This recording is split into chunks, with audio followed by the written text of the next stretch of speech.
सिद्धांतों के नाम पर राजनीति को बड़ी बुरी चीज माना जाता है। यहां पर आप देखिए ये तमाम नेता वो हैं जो दशकों से गुलाम नबी आज़ाद के साथ राजनीति कर रहे हैं, उनके साथ उठे हैं, बैठे हैं। बहुत सारे लोग तो ऐसे हैं जिन्हें गुलाम नबी आज़ाद ने बहुत मदद की होगी, लेकिन आज इन नेताओं की मजबूरी ये है कि इन्हें मुख्यमंत्री की कुर्सी चाहिए, इन्हें कांग्रेस पार्टी में भी थोड़े दिन और रहना है, अलग अलग पदों की लालसा है। और गुलाम नबी आज़ाद को पार्टी छोड़े हुए 24 घंटे भी नहीं हुए और वो तमाम नेता जो एक ज़माने में उनके दोस्त हुआ करते थे, जो उनके समर्थक हुआ करते थे, जिनकी वो मदद लिया करते थे, आज वो कुछ ही घंटों के बाद गुलाम नबी आज़ाद के दुश्मन बन गए। गुलाम नबी आज़ाद कल तक इन्हें बहुत बड़े नेता लगते थे, बहुत सम्मानीय नेता लगते थे, और आज ये कहते हैं कि गुलाम नबी आज़ाद के जाने से कुछ नहीं होता, और गुलाम नबी आज़ाद बहुत स्वार्थी नेता हैं। इसी का नाम राजनीति है। 24 घंटे से भी कम समय में कैसे सब कुछ पलट जाता है, ये आपने आज देखा। गुलाम नबी आज़ाद पहले नेता नहीं है जिन्होंने कई दशकों के बाद आखिरकार कांग्रेस छोड़ने का फैसला किया है। इससे पहले कपिल सिब्बल छोड़ चुके हैं, कुलदीप बिश्नोई ने पार्टी छोड़ी, हार्दिक पटेल ने छोड़ी, अश्विनी कुमार ने छोड़ी, आरपीएन सिंह ने छोड़ी, जितिन प्रसाद ने कांग्रेस छोड़ी। इसके अलावा अगर थोड़ा और पीछे जाएंगे तो सुनील जाखड़, उन्होंने कांग्रेस पार्टी छोड़ी। असम के मौजूदा मुख्यमंत्री हेमंत बिस्वा शर्मा ने पार्टी छोड़ी।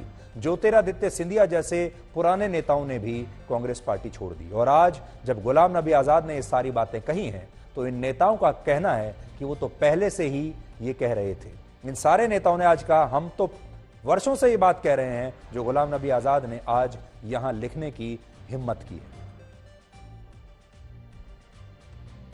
आई think if this is going on then वही गांधी ही कांग्रेस में रह जाएगा और कोई नहीं रहेगा। तो बीजेपी के लिए 2024 के लिए फेवर? देखिए, बीजेपी के लिए तो ये एक वरदान है। राहुल गांधी बीजेपी के लिए एक वरदान है। इसलिए राहुल गांधी का साथ जब भारत का लोग कंपेयर करता है, बीजेपी का लीडर्स लोग माइल्स अहेड हो जाता है, तो इसीलिए वो तो बीजेपी के लिए सूट करता है। लेकिन कांग्रेस में आज जो आज़ाद साहब जो चिट्ठी लिखा है, वही चिट्ठी में 2015 में लिखा था, तो फिर वो लोग वही बात बोलना शुरू कर देता है। लेकिन बात यही है कि these are issues that those issues are there, still there, and those issues will be there. मैं तो ये समझता हूँ कि ज़रूर राहुल गांधी के वो जो संगठन है जो उनके करीब है, उसमें कोई एजेंट ज़रूर बैठा हुआ है जो न सिर्फ राहुल गांधी को गलत राय दे रहा है बल्कि कांग्रेस को ख़त्म करने की कोशिश कर रहा है।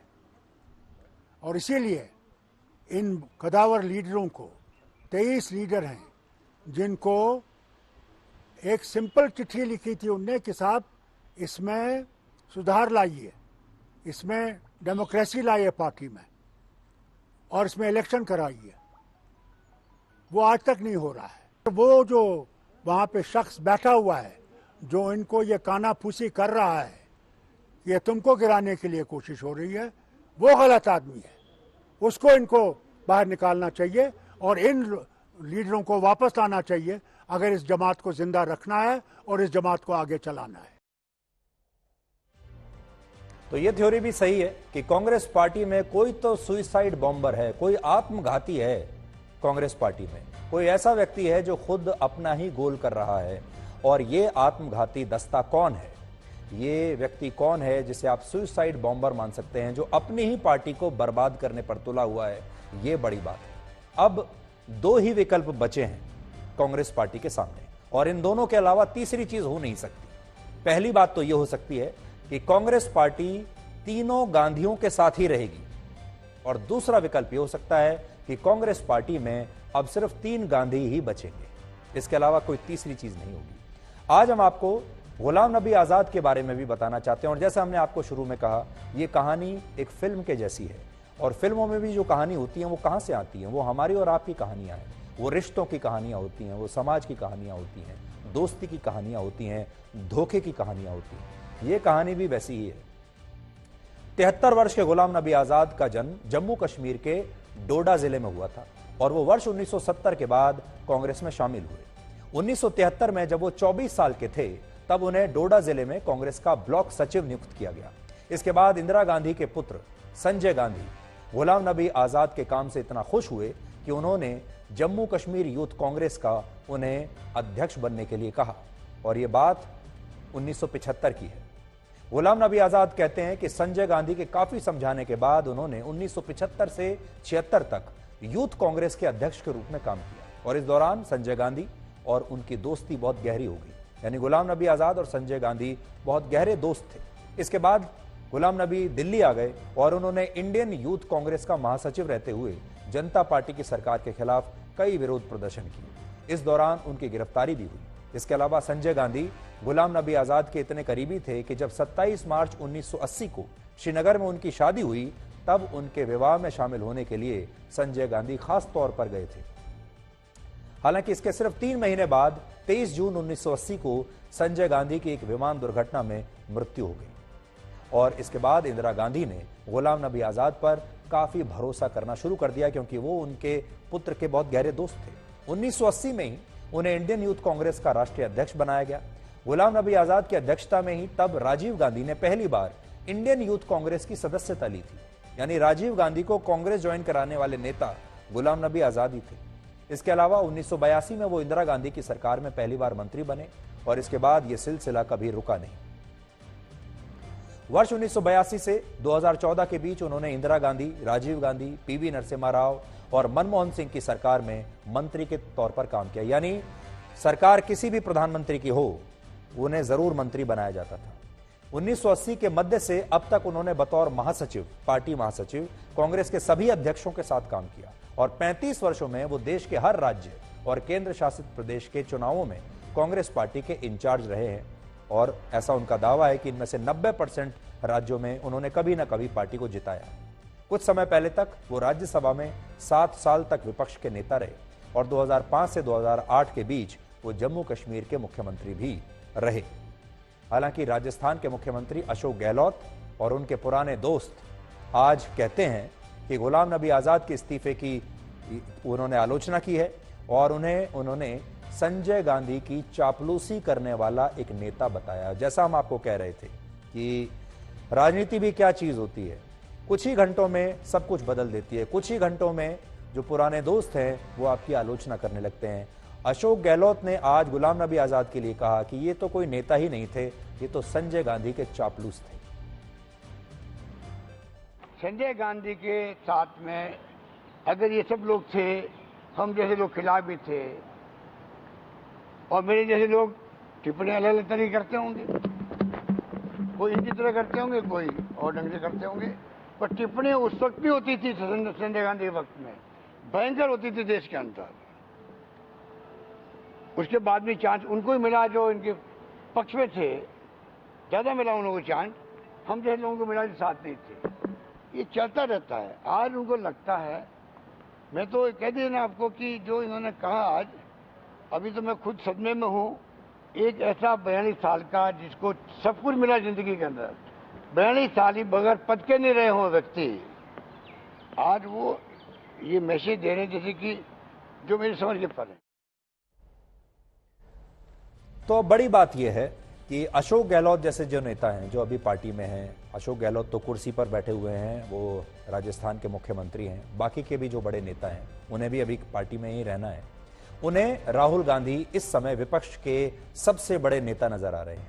उन्हें राहुल गांधी इस समय देश के सबसे बड़े नेता दिखते हैं, और उन्हें ऐसा लगता है कि नरेंद्र मोदी को अगर कोई टक्कर दे सकता है तो वो राहुल गांधी है। और गुलाम नबी आजाद जो कल तक इनके साथ बैठते थे, और वो भी कल तक यही कहते थे कि राहुल गांधी जिंदाबाद, आज गुलाम नबी आजाद को इस चिट्ठी के जरिए यह लगता है कि राहुल गांधी के अंदर नेताओं वाला कोई गुण नहीं है, और राहुल गांधी खुद ही अपनी पार्टी को बर्बाद कर रहे हैं, और वो नेता नहीं बन सकते, वो बिल्कुल नॉन सीरियस है। आपने अक्सर फिल्मों में दो दोस्तों की कहानी देखी होगी, कैसे दो दोस्त एक कंपनी या राजनीतिक पार्टी की शुरुआत करते हैं, लेकिन एक समय के बाद जब उनमें से एक दोस्त की अगली पीढ़ी उस व्यापार में शामिल हो जाती है और अगली से अगली पीढ़ी आ जाती है, तो वो पुराने दोस्त का सम्मान करना बंद कर देती है। और गुलाम नबी आजाद के साथ कांग्रेस पार्टी में बिल्कुल ऐसा ही हुआ है। संजय गांधी, इंदिरा गांधी, राजीव गांधी, उनके बाद सोनिया गांधी तक उनके लिए पार्टी में सब कुछ ठीक था, परिवार के साथ संबंध बहुत अच्छे थे, और वो गांधी परिवार के सबसे करीबी और भरोसेमंद नेता माने जाते थे। लेकिन जैसे ही नेहरू गांधी परिवार की चौथी पीढ़ी के नेता के तौर पर राहुल गांधी ने कांग्रेस पार्टी की कमान अपने हाथ में ली, उसके बाद से गुलाम नबी आजाद की अनदेखी शुरू हो गई और राहुल गांधी की और उनकी बनी नहीं। और इस अनदेखी और अपमान को वो 9 वर्षों तक तो सहते रहे, लेकिन उसके बाद आज उन्होंने ये तय कर लिया कि अब तो मैं आजाद होकर ही रहूंगा, आज से मैं आजाद हूं। तो सोचिए, एक ऐसा नेता जो राजीव गांधी का इतना अच्छा दोस्त रहा हो, संजय गांधी का इतना अच्छा दोस्त रहा हो, इंदिरा गांधी जिस पर इतना भरोसा करती हो और जिसने पूरा जीवन 52 वर्ष इस पार्टी को दिए हों और इस परिवार को दिए हों, आज उसने इस परिवार से आजादी का ऐलान कर दिया। हालांकि अब गुलाम नबी ने कहा है कि वो अपनी एक नई पार्टी बनाएंगे और उनके इस ऐलान के बाद से जम्मू कश्मीर में राजनीतिक उथल पुथल बहुत तेज है।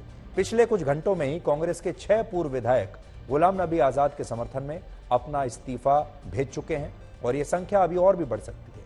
गुलाम नबी आजाद ने आज फोन पर बातचीत की हमसे और उन्होंने आज फोन पर क्या कहा है, आज आपको भी सुनना चाहिए। जम्मू जरूर जाऊंगा, हाँ, जम्मू कश्मीर भी जाऊंगा, जम्मू भी जाऊंगा, जम्मू का अकेले क्यों जाऊं? और ये कहा जा रहा है कि आप अपनी पार्टी बनाएंगे। देखो, जम्मू कश्मीर में तो मेरा यूनिट बनेगा, दैट इज निश्चित। हाँ, बाकी नेशनल लेवल पे देखेंगे। बीजेपी में जाने की बात हो रही है, तो वो क्या सही है या गलत है? वो तो हमारे एडवर्सरीज 3 साल से बता रहे हैं। हाँ, हमारे एडवर्सरीज ने तो हमको प्रेसिडेंट वाइस प्रेसिडेंट भी बना दिया था।